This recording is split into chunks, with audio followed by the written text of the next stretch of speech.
తెలంగాణ జర్నలిస్టులపై దాడులు జరుగుతున్నాయి. Third degree కూడా ప్రయోగిస్తున్నారు. మీరు చెప్పండి. ఎందుకంటే ఇప్పుడున్న government third rate party, third rate government ఇది. ఇంత దరిద్రం గవర్నమెంట్ ఎక్కడ లేదు. థర్డ్ డిగ్రీ ఎట్లా ప్రయోగిస్తారు? చట్టవిరుద్ధమైన పని అది. ఫస్ట్ కేసు పెట్టడమే చట్టవిరుద్ధమైంది. కేసు పెట్టలేదు, ఎఫ్ఐఆర్ ఇష్యూ చేయలేదు, నోటీస్ కూడా ఏమీ లేదు. మొత్తం రాజ్యాంగాన్ని ఉల్లంఘించేసిన పని అది. పైగా అక్కడి నుంచి కర్నూలు నుంచి ఎట్లా వస్తాడు? వాడు కూడా కంప్లైంట్ ఇస్తే వీడు ఎట్లా వస్తాడు?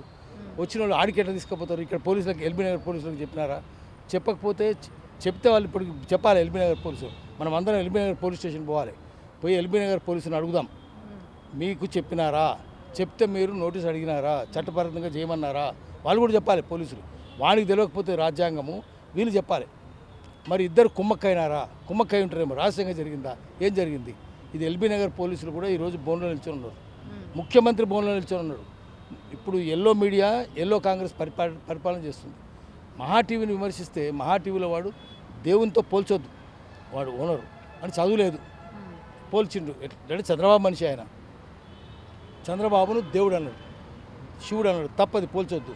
ఎందుకంటే శివునికి అవమానం. శివుని నువ్వు దొంగ మందు కొడుతుంటావు, ఎవడో మనిషి మందు కొడుతుంటాడు. ఆ మందు కొట్టుని శివునితో పోలిస్తే శివుడు మన తాగబోతున్నట్టు అర్థమవుతుంది.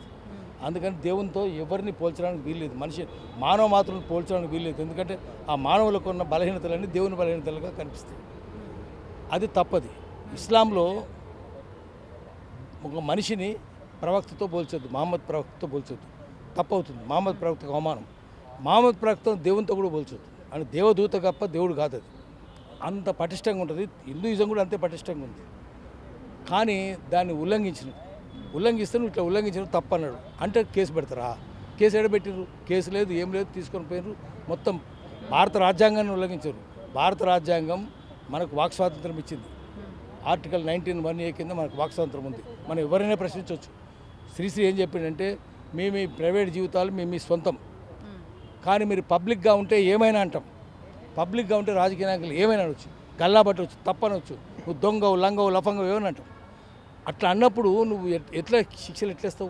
తప్పు కదా అది. శ్రీశ్రీని చూసి తెచ్చుకో, బుద్ధి తెచ్చుకో. శ్రీశ్రీ ఏం చెప్పిండో చూడు. ఆయన చెప్పింది రాజ్యాంగం చెప్పిండు, చట్టమే చెప్పిండు. కానీ వీళ్ళకి ఏం బుద్ధి ఉందా? బుద్ధి లేదు కదా. మరి ఇట్లా జరిగితే ఏం చేయాలి? అంత మొత్తం తెలంగాణ పౌరసామయం కావాలి. మహా టీవీని ధర్నా చేయాలి, తరిమేసేయాలి. ఇక్కడ నుంచి మహా టీవీని ఎవరైనా తరిమేసేయాల్సింది. ఇక్కడ నుంచి తెలంగాణకు వ్యతిరేకంగా ఉన్న ఛానల్ ఏముంటుంది? వీళ్ళు లేవు. ఇప్పుడు తెలంగాణ వచ్చినాక కూడా నదులన్నీ, పూర్వం నదులు తెలంగాణ బారాలి, అంతకుముందు ఆంధ్రకు బారేటి. నీళ్లు నియామకాలు ఆంధ్రకు బారేటి. ఆంధ్ర నిధులు, నదులు, నియామకాలన్నీ అక్కడనే ఉండేటి. ఇప్పుడు అన్నీ అక్కడే బారుతున్నది. కొంచెం కూడా సిగ్గు లజ్జ లేకుండా ముఖ్యమంత్రి నేను చంద్రబాబు నాయుడు శిష్యునని చెప్పుకుంటున్నాడు. నువ్వు ఎంత ఉంటావు? మరి రాహుల్ గాంధీ ఏం చేస్తున్నాడు? చంద్రబాబు నాయుడు శిష్యుడు అయితే కాంగ్రెస్, చంద్రబాబు నాయుడు బీజేపీ, మోదీ శిష్యుడు. అంటే మోదీ పరిపాలన జరుగుతున్నట్టు. పరోక్షంగా మోదీ పరిపాలన జరుగుతున్నది. కాబట్టి రేపు బుల్డోజర్ పరిపాలన కూడా జరుగుతుంది. మోదీ అంటే యోగి ఆదిత్యనాథ్ కదా, ఆయన బుల్డోజరే కదా. ఇక్కడ కూడా అదే జరుగుతుంది. అందుకని తెలంగాణ ప్రజలు క్షమించరు. మళ్ళీ తెలంగాణ ఉద్యమం వస్తుంది, గల్లా పట్టుకొని అవుతుంది. తెలంగాణ పేరుతో తెలంగాణకు మోసం చేసేటోడు ఇంకా మోసం. చంద్రబాబు కంటే కూడా ఎక్కువ మోసం ఇది. పంచమాంగ దళం అంటే మన శిబిరంలో ఉంటారు, శత్రువు రాష్ట్రాలు చేరవేస్తుంటారు. 5th కాలమిస్ట్ ఈయన కేసీఆర్ కూడా దొంగనే. కానీ కేసీఆర్ కూడా సాధువుని చేసేటంత దొంగ పనులు. ఆయన దొంగ అయితే గజ దొంగ అయ్యాడు. అందుకని తెలంగాణ ప్రజలు కల్లెర్ర చేస్తున్నారు, పళ్ళు నూరుతున్నారు, ఖబర్దారని చెప్తున్నారు. ఆ కాంగ్రెస్ పార్టీ అటో ఇటో తేల్చుకోవాలి. తేల్చుకోకపోతే కాంగ్రెస్కు కుక్క బట్టిన గతి పడుతుందని చెప్పి హెచ్చరిక చేస్తున్నాం. ఇలా తెలంగాణ జర్నలిస్టులకు జరిగినటువంటిది చాలా విచారించదగ్గ విషయం.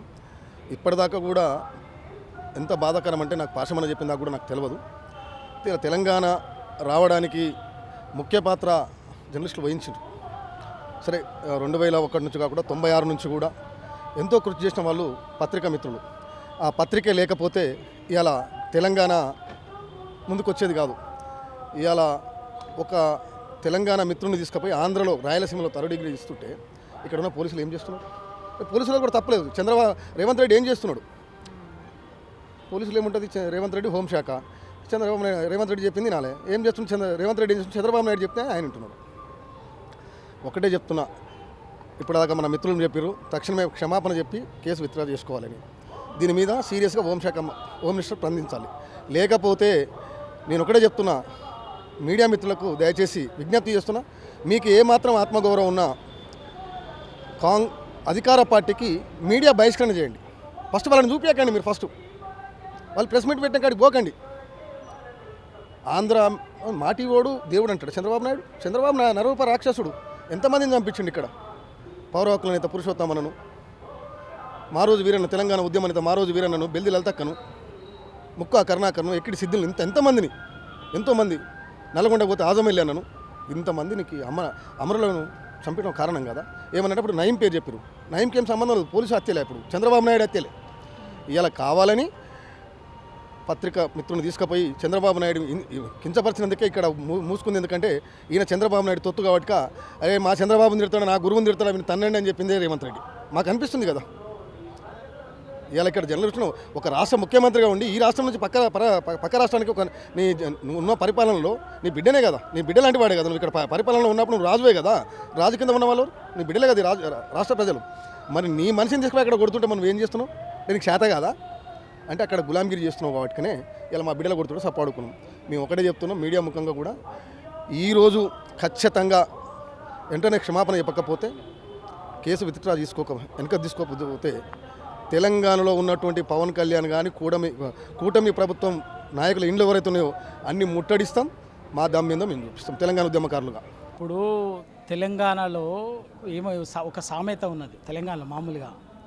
ఇప్పుడు అసలోడు చేతగానోడైతే ఏదో వచ్చేట ఎక్కిరిచ్చిందట. ఈడ రాష్ట్ర ప్రభుత్వం చక్కగా ఉంటే ఇవాళ ఆంధ్రప్రదేశ్ గవర్నమెంట్ వచ్చి, ఆంధ్రప్రదేశ్ పోలీసు వచ్చి ఒక జర్నలిస్ట్ను పట్టుకపోతాడా? ఏం అంత అలుసా తెలంగాణ అంటే? తమాషానా?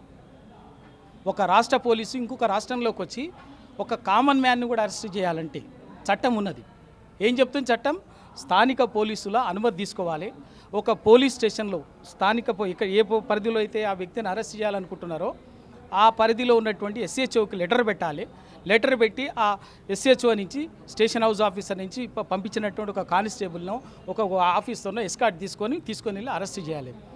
ఏం సంబంధం లేకుండా, నోటీసు లేకుండా, ఏం లేకుండా ఊరికే దౌర్జంగా అంటే అరాచకమా? తెలంగాణలో ఏం చేసినా చెల్లుబాటు అవుతుంది అనేటువంటి అరాచకమా? ఏం తమాషా కాకపోతే? అంటే ఇప్పుడు ఇక్కడ ఇది ఒక జర్నలిస్టుల సమస్యే కాదు, తెలంగాణ అస్తిత్వానికి సంబంధించినటువంటి సమస్య. తెలంగాణ అంటే లెక్కలేనితనం. చంద్రబాబు నాయుడుకి ఎందుకు అంత ధైర్యం వచ్చింది? ఆయన తొత్తు ఇక్కడ ముఖ్యమంత్రి ఉన్నాడు కాబట్టి ఆ అహంకారం కనిపిస్తుంది. లేకపోతే నిజంగా ఏమైనా అభ్యంతరకరమైనటువంటి వార్త ప్రచురితమైందో లేకపోతే బ్రాడ్కాస్ట్ అయిందో అనుకోండి, ఏం చేయాలి? నోటీస్ ఇవ్వాలి, దానికి సంబంధించిన ఎక్స్ప్లెనేషన్ ఇవ్వాలి. ఒక పద్ధతి ఉన్నది. రాత్రి వచ్చేసి ఒక ఫ్యామిలీ ఉంటుంది, ఫ్యామిలీ ఆడపిల్లలు ఉంటారు, పిల్లలు ఉంటారు, భార్య పిల్లలు ఉంటారు. ఏం పద్ధతి లేకుండా గంటల తరబడి వేధించి తమాషా అనుకుంటున్నారా? ఇది తెలంగాణ ప్రభుత్వం కూడా దీని బాధ్యత వహించాల్సినటువంటి అవసరం ఉన్నది.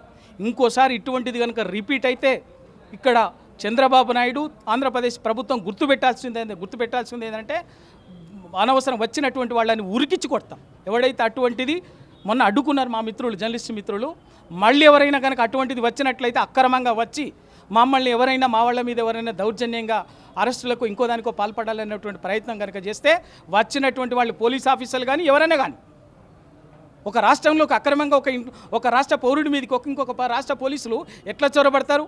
ఎట్లా అరెస్ట్ చేస్తారు? రాజ్యాంగం లేదా? చట్టం లేదా? అంతా మీ ఇష్టమా? ఉరికిస్తాం, బార్డర్ దాకా ఉరికిస్తాం.